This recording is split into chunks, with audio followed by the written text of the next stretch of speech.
Ja, also ich bin jetzt hier in Stuttgart auf dem Schlossplatz und da letzte Woche die Circus Halligalli Hausaufgabe war, singe ein Lied von Celine Dion, haben mein bester Freund und ich beschlossen, wir machen das. Sie hat es in Amerika gemacht, weil sie da gerade für 2 Jahre ist und ich werde es jetzt hier in Stuttgart nehmen.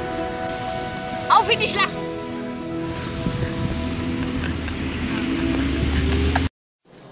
Every night in my dreams I see you, I feel you.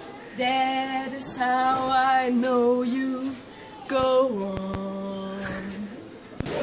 Far across the distance and spaces between us, you have come to show you